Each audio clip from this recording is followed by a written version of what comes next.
노하옵나이다. 아멘.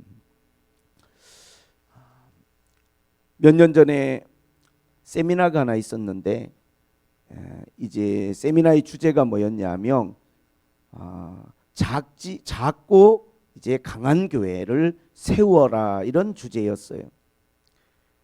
왜냐하면 앞으로 되어질 어떤 우리의 이 미래의 교회가 많은 위기를 맞이하는데, 이 다가올 세대의 위기를 대처할 수 있는 교회는 작고 강한 교회라는 거예요. 그 세미나 가운데 이제 오신 강사 목사님이 우리가 어떤 시대에서 신앙생활을 하고 있는지를 좀 알아야 된다. 그래서 포스트 모더니즘에 대한 강의를 한 타임 하셨어요. 우리가 살아가는 시대를 바로 알아야 된다는 거죠. 예수님께서 이 땅에 오셨던 2000년 전 초대교회였죠. 그 교회가 이 땅에 존재한 이후에 이제 교회는 중세 시대로 접어들게 됩니다. 313년에 콘스탄틴 황제가 종교의 자유를 주고 기독교를 승인하면서 이제 중세 교회 시대의 문이 열립니다. 사실 그 당시에 사람들의 이 모든 사고방식은 신 중심이고 하나님 중심이에요. 거기에서 인간이라는 존재는 신의 어떠한 뜻에 순응하며 살아갈 수밖에 없는 존재들이었어요. 개인의 어떠한 생각이 중요하지 않아요. 중세 시대는 뭐냐면 철저하게 모든 것들이 신을 중심으로, 하나님을 중심으로 모든 사람들에게 다 세워져 있었어요. 이것이 선하게 사용된 게 아니라 권력을 가졌던 힘을 가진 자들이 힘이 없는 사람들을 지배하고 억압하는 하나의 방법으로도 이것이 사용되었기 때문에 많은 문제들이 있었어요. 마음이 안 들면 그냥 신의 이름으로 마녀 사냥하듯이 그렇게 해서 많은 사람들을 희생시켰어요. 그러다가 14세기에서 16세기까지 르네상스라고 하는 이 어떠한 사상이 일어납니다. 그것은 뭐냐면 이제는 신이 중심이 아니고 인간이 중심이 되는 세상이에요. 신 중심에서 인간 중심, 인간이 자신감을 얻었어요. 전에는 모든 것들에 대해서 인간이 자신감을 잃어버리고 그냥 너무 인간은 나약한 존재예요. 병에만 하나 걸려도 그냥 다 인간들은 속수무책으로 다 죽어가는 거예요. 전염병 한번 돌면 다 죽어요. 얼마나 인간이 두려워서 떨었는지 몰라요. 제가 언제도 이야기했지만 루터가 살았던 시대도 평균 수명이 33세 이른단 말이에요. 30 몇 세 이래. 왜 그러냐면 너무나 일찍 아이들 때 전염병으로 많이 죽으니까 평균 수명이 이렇게 낮은 거예요. 얼마나 인간이 나약한 존재인지 몰라요. 우리가 살아가는 지구 가운데 큰 바다가 세 개가 있는데 대서양이 있고 인도양이 있고 태평양이 있는데 어느 누구도 이 바다를 건너려고 도전하는 사람이 없고 건너간 사람도 없어요. 심지어는요, 내가 살고 있는 동네를 벗어나서 살지도 않아요. 옛날 사람들이, 중세 사람들이 얼마나 답답하게 살았냐면요, 어떠한 권력을 가진 사람들만이 자유롭게 이동을 하는 거지 일반 평민들은, 농부들은요, 딱 내가 태어나서 농사짓고 사는 그 범위 안에서만 죽을 때까지 살아요. 그 외의 것에 관심을 갖지 않습니다. 이럴 정도로 폐쇄적인 삶을 살았어요. 그러던 사람들이 눈을 뜬 거예요. 자신감을 가진 거야. 우리가 할 수 있다. 우리가 어떤 의지를 가지면 무엇든지 가능하다. 기술이 발전하고 과학이 발전하고 그렇게 하면서요, 신세계가 열린 거예요. 배를 타고요, 인도양을 건너가고 이제는 사람들이요, 새로운 세계를 향하여 도전하는 거예요. 전에 사람들이 바다를 바라보는 마음은요, 우리가 지금 우주를 바라보는 것처럼 그것은 인간이 넘어설 수 없는 거였어요. 그리고 과학이 발전하면서 이 전염병이나 이런 모든 것들에 대한 백신을 만들어내고 어떠한 약들을 만들어내면서 자신감을 얻은 거예요. 얼마든지 인간은 오래 살 수 있고 더 살 수 있다는. 이제는 어떠한 신께, 하나님께 우리가 매달릴 것이 아니라 약을 먹으면 되는 거고 병원을 가면 되는 거예요.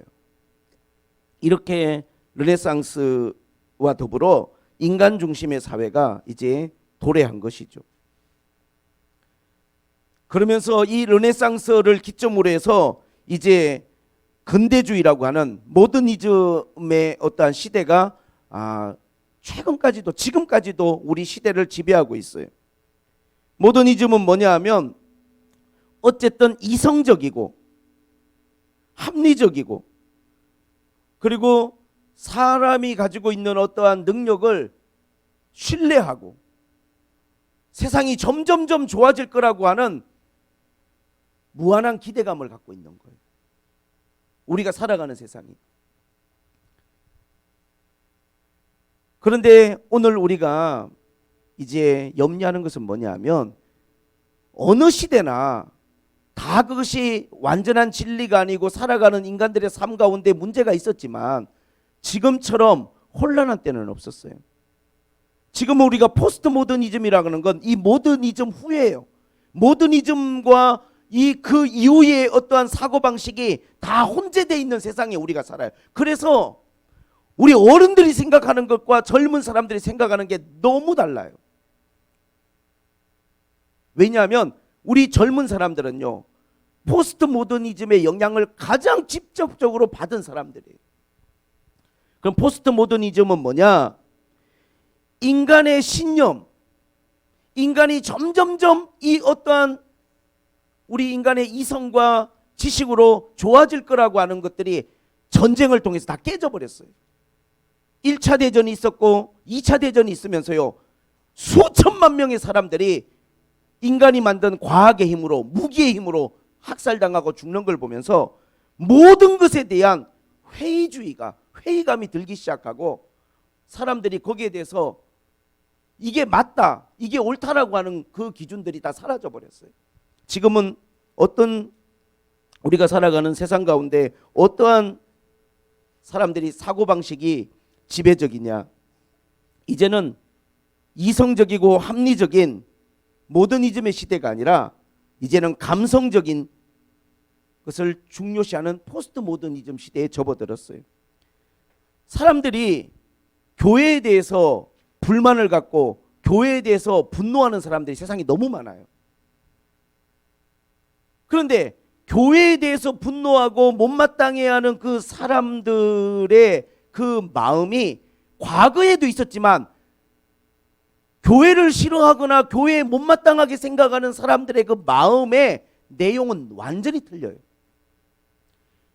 예전에 예수님께서 복음을 전하시고 제자들이 복음을 전할 때 그때도 복음을 듣기 싫어하고 분노한 사람들이 많았어요.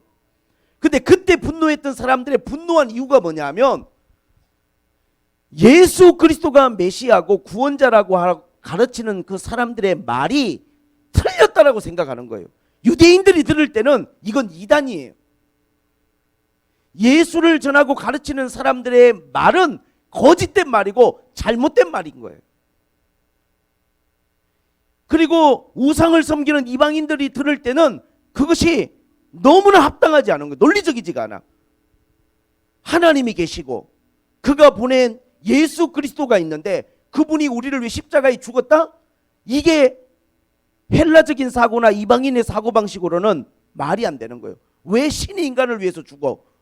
신은 능력이 있고 신은 모든 힘을 가진 존재인데 굳이 인간을 위해서 죽을 필요가 뭐가 있어? 이게 논리적으로 맞지 않는 것에 분노한 거예요. 근데 요즘에 교회에 분노하는 사람들은요, 맞고 틀리고의 요즘 표현으로 1도 관심이 없어요. 우리가 뭘 전하는지, 우리가 전하는 복음의 내용이나 뭐 우리가 예수가 구원자라고 말하던 이런 것에는 아무 관심이 없어요. 이 포스트 모더니즘은요, 내용에 관심이 없어요. 진리에 관심이 없어요. 우리가 생각하는 것처럼 내가 무슨 설교를 하고 우리가 어떤 내용을 전했느냐에 관심이 없어요. 그럼 뭐에 관심이 있느냐? 이 시대 사람들은요, 의도에만 관심을 가져요. 진리에 저런 말을 왜 하지? 목사들은 목회를 왜 하지?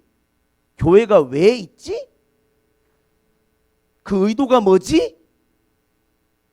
예를 들어서 우리가 누군가에게 전도를 할 때 예수를 믿어야 구원을 받습니다.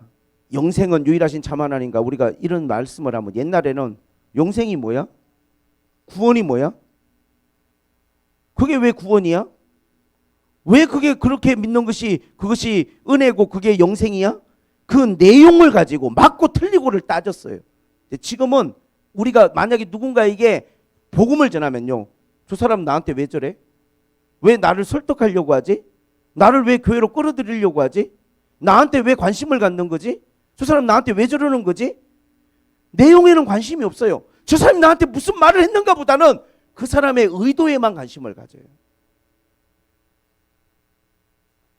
오늘 세상 사람들이 교회에 분노하는 건요, 우리 교회가 어떠한 복음을 전하는 게 마음에 들지 않는 게 아니라 교회라는 이 집단에 대한 의도를 의심하는 거예요.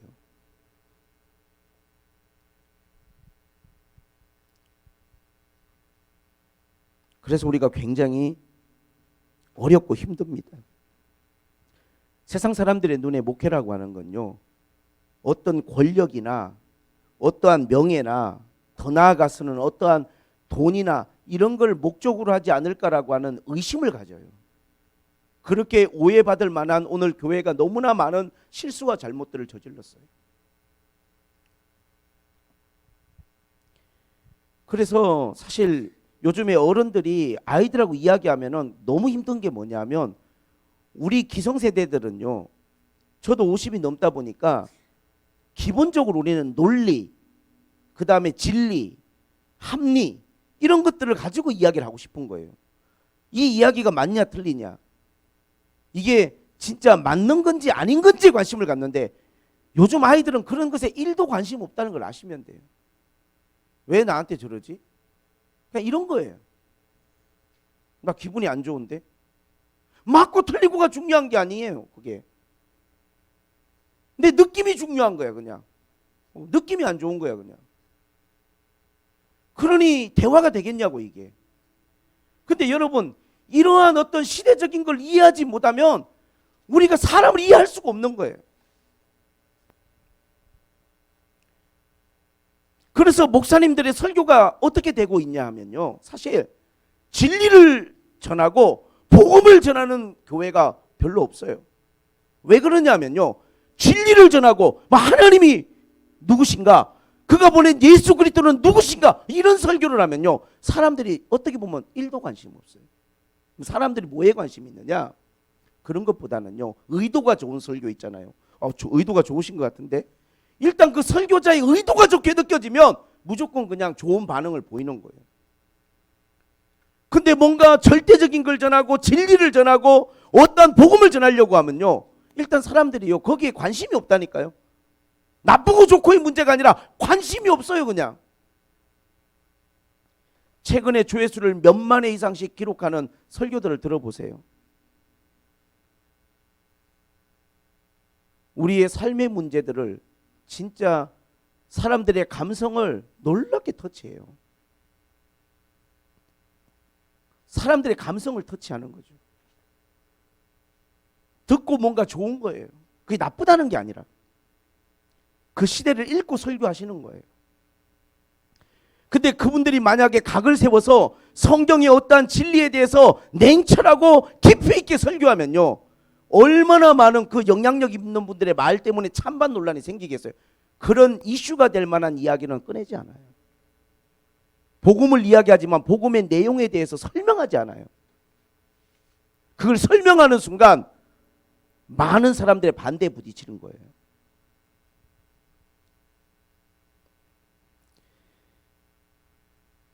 이 포스트 모더니즘 시대 회의주의, 모든 것들에 대한 회의감이 들면서요, 이제 절대적인 건 존재하지 않는 거예요. 다 상대적인 거예요.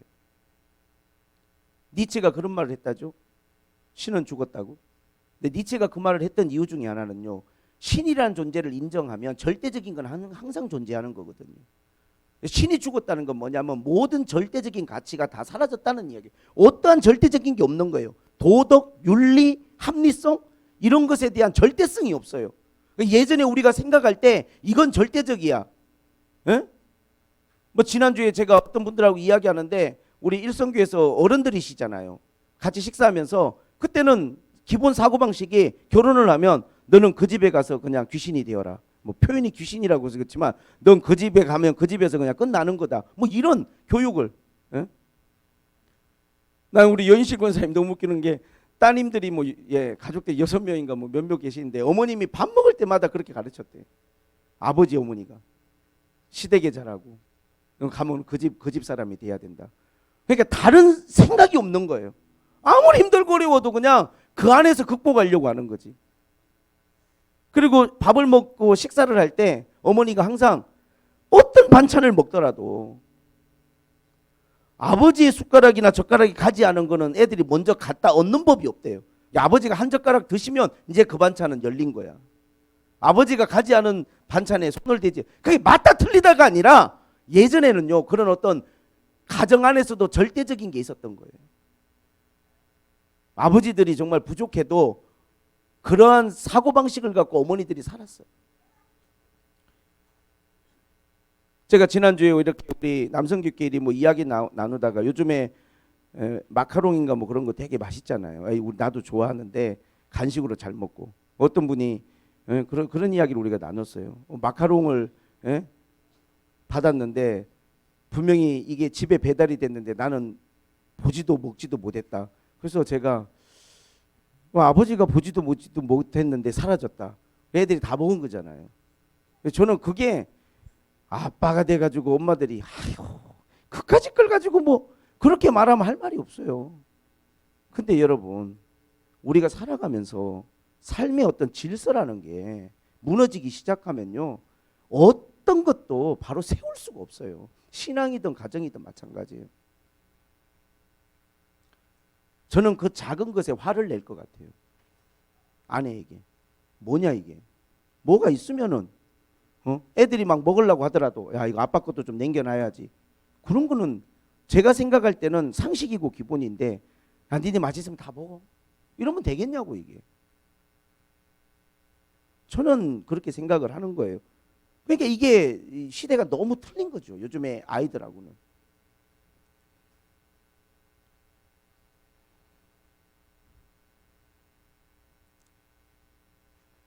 아까도 말씀드린 것처럼 지금은요 어떠한 설교의 그 진리를 막 파헤치려고 하는 그 간절한 어떠한 복음에 대한 열정보다는요 의도가 좋고 느낌이 좋고 이미지가 좋은 그러한 목사님들을 선호하고 따뜻한 분, 친절한 분. 복음이 중요한 게 아니고 그 사람이 가지고 있는 그러한 의도성이 중요한 거예요.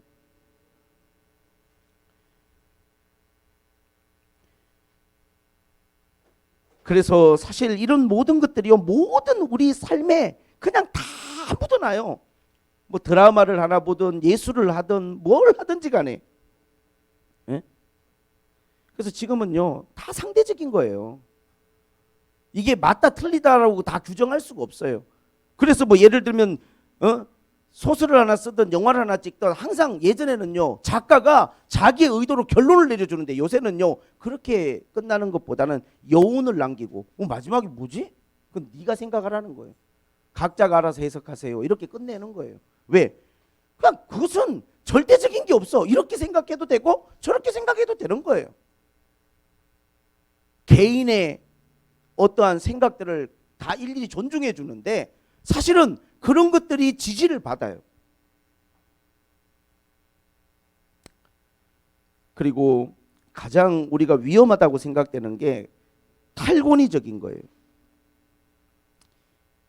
과거에는 어쨌든 보편적인 권위라는 게 있었어요. 아버지, 스승 뭐 이런 권위.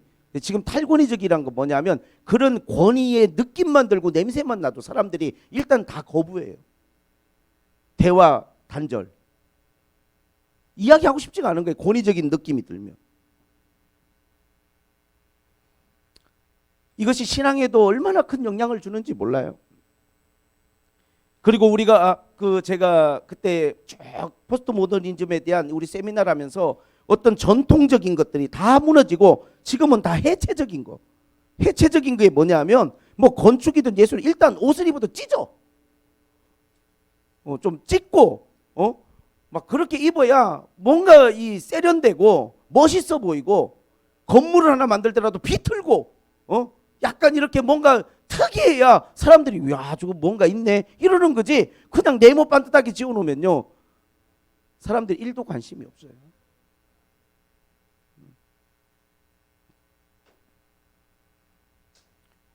우리 딸이 티셔츠를 샀는데 이 티에 약간 이렇게 구멍이 몇 개 뚫린 티를 놓고 가서 집사람이 그렇게 좋아서 아까워서 그냥 입었는데 저희 어머님이 보시더니 왜 옷에 구멍이 뚫어졌냐?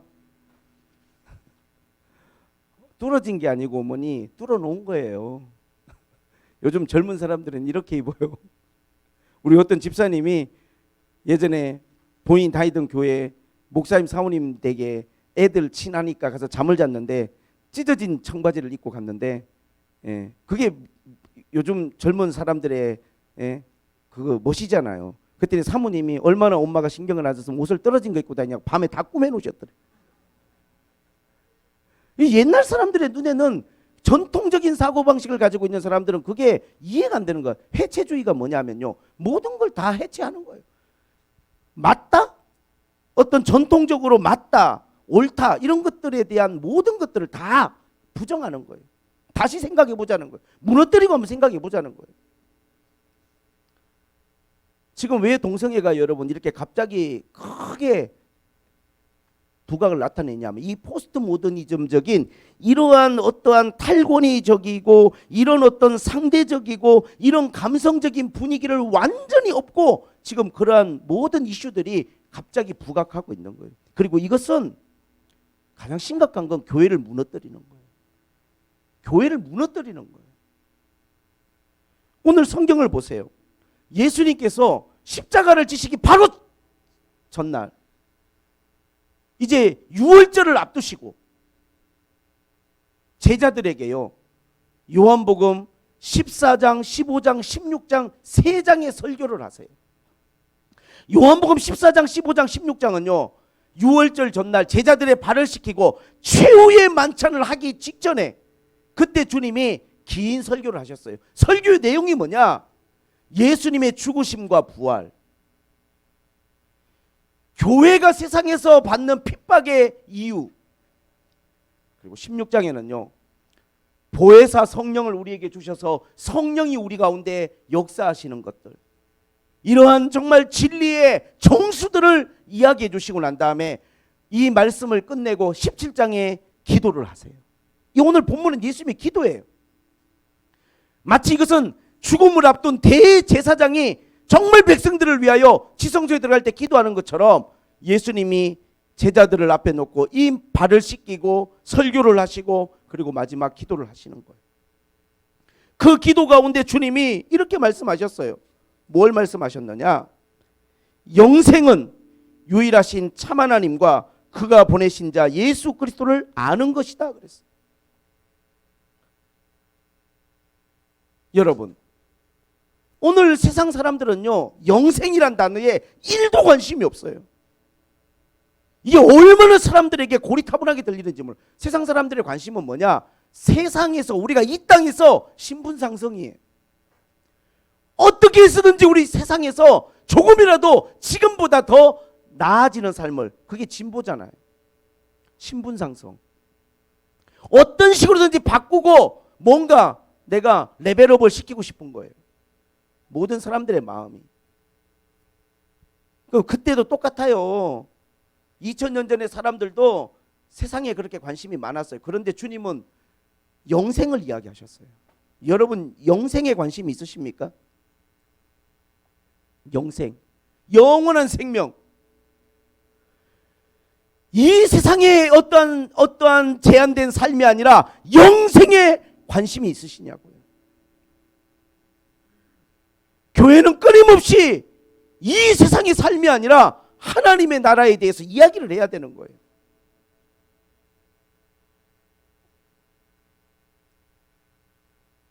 물론 사람들의 관심사를 외면해도 안 되겠지만 사람들의 관심만 따라가다 보면요 만담 같은 설교밖에 안 되는 거예요.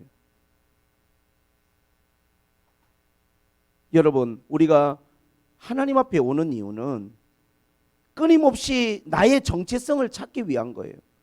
내가 누굽니까? 하나님의 아들과 딸이에요.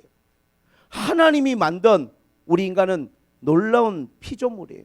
여러분, 포스트 모더니즘에 영향을 줬던 많은 사상가들이 있어요. 공산주의 이론을 만들었던 마르크스 같은 사람도 있고, 근데 찰스 다윈이라는 사람이 진화론을 만들었잖아요. 이런 것들이 포스트 모더니즘에 막대한 영향을 미쳐요. 왜? 절대적인 게 없는 거야. 사람이라는 게 동물과 다르다. 아니, 사람은 진화한 거야.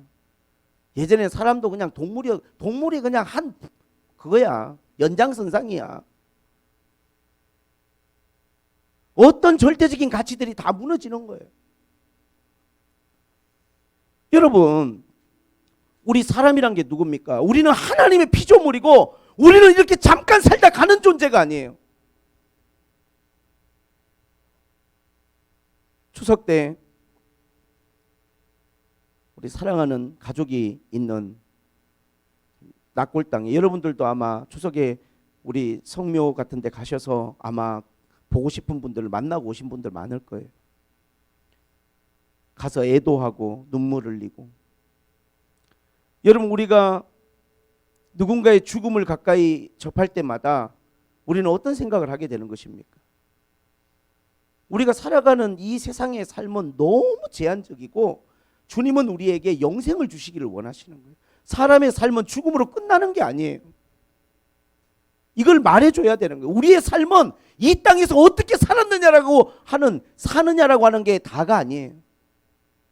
죽음이 우리의 끝이 아니고 우리의 시작일 뿐이에요. 여러분, 달력에서 12월 31일 그게 끝이 아니잖아요. 12월 31일이 우리 인생의 끝이 아니잖아요. 2019년 12월 31일이 오겠지만 그 다음 장을 넘어가면요, 1월 1일이 시작되잖아요. 아이들이 이 땅에 태어날 때요, 엄마 뱃속에서 10개월을 살고 나올 때 세상 끝난 것처럼 무서워 바들바들 떨며 울지만요, 끝이 아니잖아요. 이 세상의 삶이 시작되는 거잖아요. 사람들이 죽음을 앞두고요, 두려워서 긴 호흡을 내쉬면서 어쩔 줄 몰라지만요, 죽음은 끝이 아니고, 성경은 뭐라고 말하느냐? 우리 인간은요, 영원한 존재로 하나님이 지으셨다는 거예요.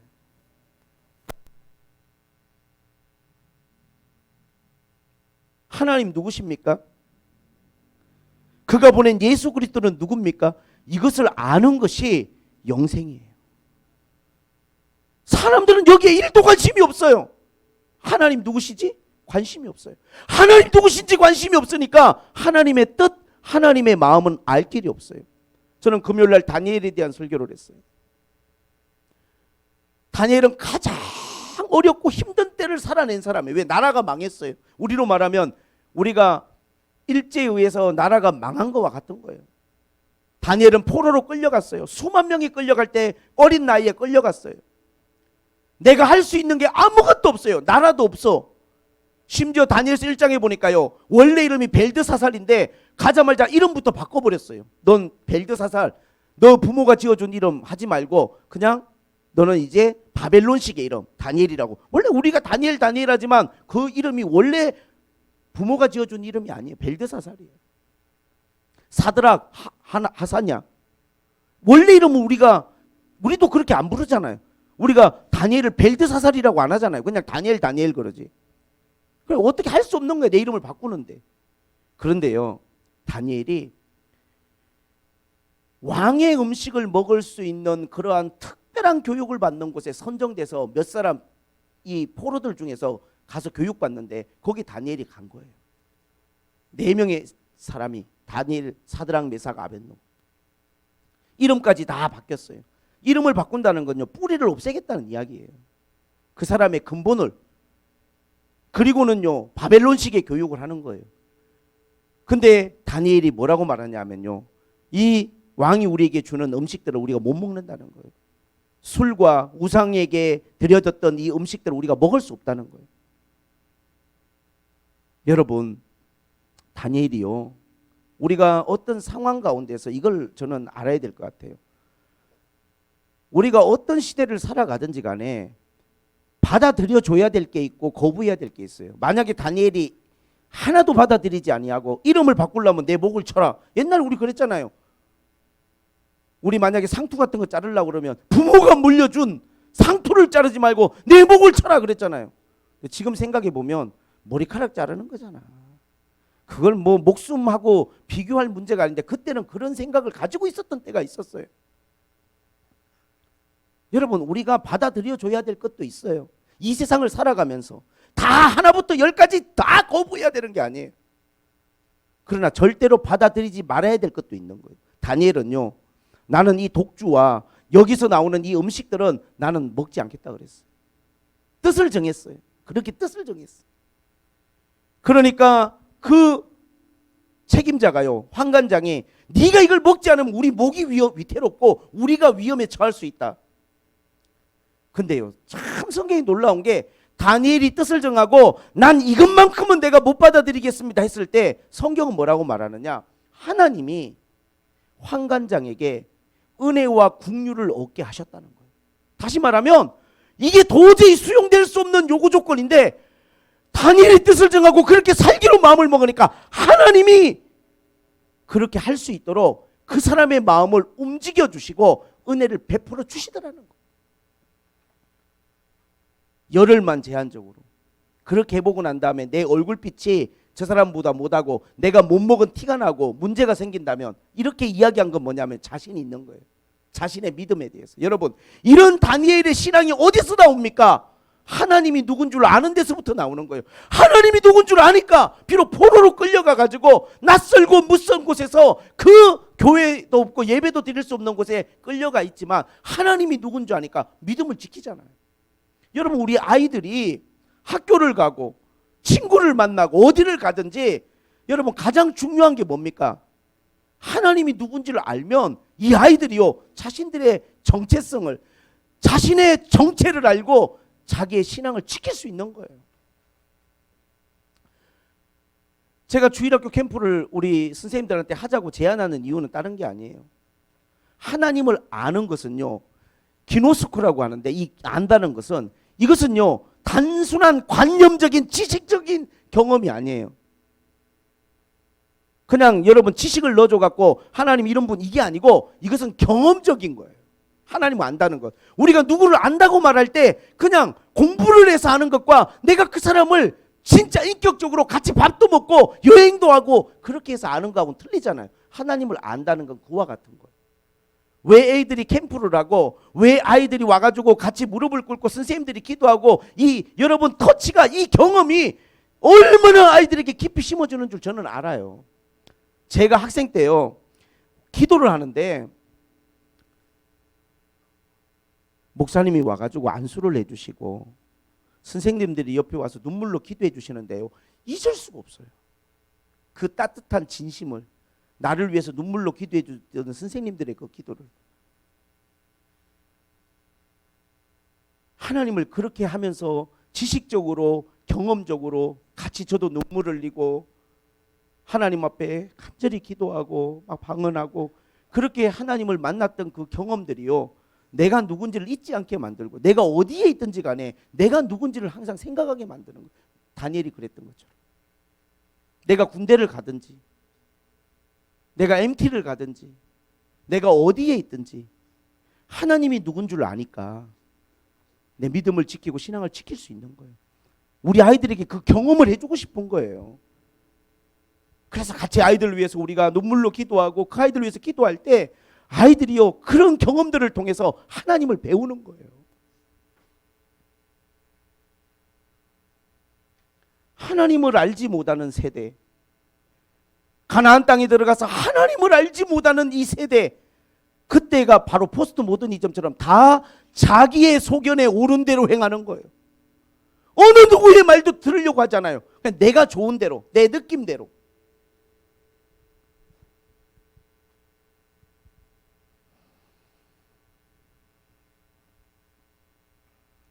우리는 하나님을 가르쳐야 돼요. 이런 설교를 애들은 듣고 싶어 하지 않아요. 저는 우리 아이들한테 설교할 때 뭐 재밌는 설교 막 할 수 있고 쟤도 그렇게 해야 되는데 저는요 그냥 하나님이 어떤 분인지 예수 그리스도가 어떤 분인지를 가르치는 데 많이 주력하려고 해요. 그것이 아이들의 마음속에요 하나 둘 씨앗처럼 심어지면요, 하나님이 누군 줄 아는 게 그게 영생이라니까요. 거기서부터 우리가 하나님 앞에 구원이 시작되고 거기서부터 구원이 완성되는 거예요. 너무나 우리가 하나님을 몰라요. 그러니까 내 삶의 어떤 상황으로 갔을 때 하나님을 모르니까 내가 하는 행동들이요, 내 소견에 오른 대로 하는 거예요. 저도요, 살다 보면 화나는 일이 많이 있어요. 열받는 일이 없는 게 아니에요. 얼굴을 보세요. 화 좀 내게 생겼잖아요.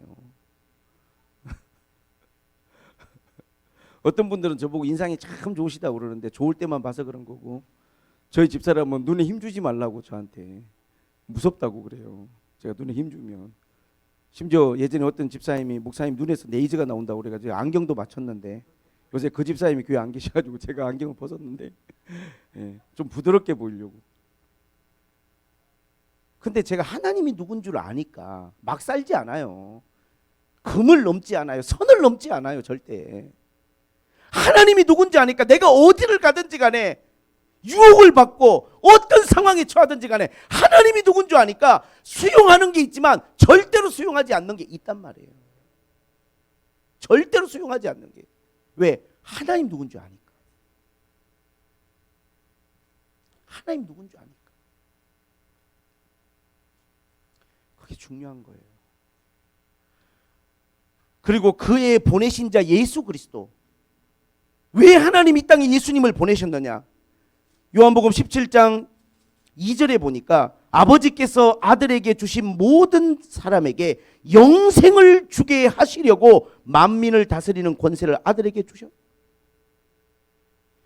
여러분, 하나님이 예수 그리스도를 이 땅에 보내신 것은 만민으로 영생을 얻게 하려고 주님이 이 땅에 보내신 거예요. 예수님이 오신 목적은 사람들에게 영생을 주시는 거예요. 그래서 우리가 예수님이 누군지, 예수님 우리에게 뭘 주시려고 하는지, 그래서 여러분들이 교회에 와서 예수님이 주려고 하는 걸 받아야지, 영생을 받으셔야지. 여기서 다른 걸 자꾸 요구하시면, 물론 주님은요 참 놀라운 게 우리에게 영생을 주실 뿐만 아니라 우리의 삶에 주님의 가르침 속에 늘 우리의 삶에 주님이 도와주시고 인도해 주시겠다고 약속이 있어요. 그러나 주님이 우리에게 주시고자 하는 것의 핵심은 영생이에요. 영생. 이스라엘 백성들이 가나안 땅에 들어갔을 때 그들에게 젖과 꿀이 흐르는 땅이라고 그랬어요. 여러분, 젖이 뭡니까? 그것은 양식이에요. 꿀이 뭡니까? 간식이에요. 그게. 여러분, 하나님은 우리에게 구원을 주시지만 또 우리가 이 땅을 살아가는 삶 동안에 우리에게 은혜를 베푸시고 긍휼을 베푸시고 우리에게 도움을 주시는 거예요. 그래서 우리가 기도하는 거고 그 하나님 약속을 의지하고 하나님 앞에 우리가 믿음으로 나아가는 거예요. 그러나 중요한 것은 우리 모든 성도들이 주님이 주시고자 하는 그 영생을 받으셔야 돼요. 영생이 뭔지를 여러분 알려고 해야 되고, 예수 그리스도가 누구신지, 그가 보낸 예수 그리스도가 누구신지를 우리가 알려고 해야 돼요.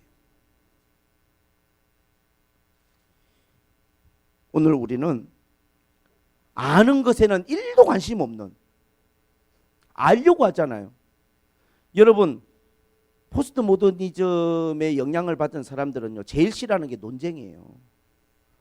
아, 그만해. 그럼 여러분, 이런 혹시 이야기 들어보세요. 너나 잘하세요. 예. 어떤 영화의 대사잖아요. 친절한 모모씨라고. 그런 영화 속에서 수감 생활을 다 하고 풀려났는데 전도사님이 두부 갖고 와가지고, 아유, 이제 하나님의 귀한 자녀분이 이제 형을 담아줘 나한테 축하한다고 했더니 두부를 땅에 딱 던지면서 전도사님에게 너나 잘하세요 그러잖아요. 그게 뭐냐면요, 이 시대예요. 우리가 바른 말 옳은 말 하면 사람들이 아멘 하는 게 아니고 너나 잘하세요 그래요. 1도 관심 없어요. 뭐에 관심이 있느냐? 느낌 좋은데? 의도가 좋은데? 좋은 의도를 가지면 사람들이 몰려드는 거예요. 여러분, 그래서요, 지금 이단들이 가장 활개를 칠 수 있는 절호의 기회를 만났어. 왜? 좋은 의도를 가지고 포장만 잘하면요, 사람들이 거기에 현혹되기 딱 좋아요. 제일 모여서 김장 많이 하는 게 신천지인 거 아시죠? 왜? 그냥 불우이웃 돕기 어려운 사람 돕기 해갖고 지금 베트남 제가 선교로 가는데요, 중국뿐만 아니라 여러분 하나님의 교회 신천지 와서 난리. 왜? 가서 막 영어 무슨 뭐 그런 거 개설하고 뭐 가르치고 다 도와주고 좋은 의도로 사람들을 다 모아놓고 거기서 그들이 하는 게 뭐냐? 복음에는 관심이 없으니까, 내용에는 관심이 없으니까 좋은 의도처럼 만들어 놓고요, 자기들의 잘못된 것들을 그 사람들한테 은근히 은연중에 심는 거예요. 우리는 어디를 가든지 나한테 아무리 좋은 호의를 가지고 친절을 베풀어도 복음이 뭔지, 뭘 말하려고 하는지, 핵심이 뭔지를 그걸 중요하게 생각해야 되는데 거기에 관심이 없어, 사람들이. 그래서 우리 아이들이 너무 위험한 게요, 대학교에 가면 기독교 동아리는 다 없어져 버렸어. 기독교 동아리가 왜 없어졌느냐? 1도 관심이 없어. 뭐 진리가 어떻고 복음이 어떻고 영생이 어떻고 아무런 관심이 없어. 그럼 어디에 관심이 있느냐? 좋은 의도를 가지고 뭐 뭘 가르쳐 준다 그러고 뭘 배운다, 다 그렇게 접근하는 거예요. 가보면 신천지고, 가보면 어떤 이단들이 만들어 놓은 그런 동아리 방들이에요.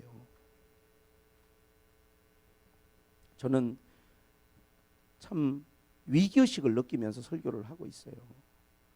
나는 우리 성도들이 진리에 관심이 있었으면 좋겠어요. 신앙의 기초가 너무 중요합니다, 여러분. 하나님이 누군 줄 알고 예수 그리스도가 왜 오셨는지를 우리는 마르고 닳도록 가르쳐서 아이들이 어떤 곳에서든지 다니엘처럼 하나님이 누군 줄 알고 영생이 뭔지를 알고 내가 하나님 앞에 나의 정체가 뭔지, 나의 아이덴티티, 나의 정체성이 뭔지, 하나님 나를 구원하셨다는 게 얼마만큼의 값어치가 있는 것인지, 이게 어느 정도의 귀한 것인지를 우리 아이들이 알아서, 가끔은 넘어지기도 하지만요, 오뚜기처럼 다시 일어서잖아요. 오뚜기 넘어뜨리면 일어서잖아요. 왜? 오뚜기는요, 그 기초가 중심이 탁 잡혀 있으니까요, 넘어질지언정 넘어져 있지 않고 일어서요. 우리 아이들이 그랬으면 좋겠어요. 할렐루야. 교회의 우리의 어떠한 교육의 방향성이 단지 기분을 좋게 하는 교육이 돼서는 안 돼. 거기서 끝나버리면 안 돼요. 기분을 좋게 하는 것을 뛰어넘어서 정말로 진리를 깊이 심어주고 아이들에게 하나님이 누군지, 예수 그리스도가 누구신지를 깊이 가르쳐서 이 아이들의 마음속에 흔들리지 않는 신앙의 기초가 세워질 수 있기를 주님의 이름으로 축복을 드립니다. 기도하겠습니다. 하나님 아버지, 주님이 이 땅에 오셔서 우리에게 주시고자 한 그 귀한 것이 무엇인지를 오늘 주님은 기도 가운데 정확하게 말씀해 주셨습니다. 우리의 관심사가 많지만 주님은 우리에게 영생을 주시려고 이 땅에 오셨다고 말씀하셨습니다. 이 영생을 우리가 받기 위해서 그 무엇보다 하나님이 누구신지, 유일하신 하나님과 그가 보내신 자 예수 그리스도를 아는 것이 영생이라는 주님의 말씀을 다시 한번 저희들이 묵상하기를 원합니다. 모든 게 혼란하고 뒤섞이고 뒤죽박죽되고 무엇이 맞는지 틀리는지 이런 것에는 관심도 없는 이 세상 속에서 어떻게 저희들이 살아가야 될지 길을 가르쳐 주시고, 샘물결 교회가 작지만 진리에 바로 서서 흔들리지 아니하고 갈 수 있는 건강한 교회로 설 수 있도록 하나님 도와주시고, 이 교회에서 자라나는 아이들이 하나님 보시기에 다니엘처럼 뜻을 정하고 하나님 앞에 귀하게 쓰여지고 사용되는 그러한 우리 샘물결 교회의 학생부 주일학교가 되게 하여 주옵소서. 예수님의 이름으로 기도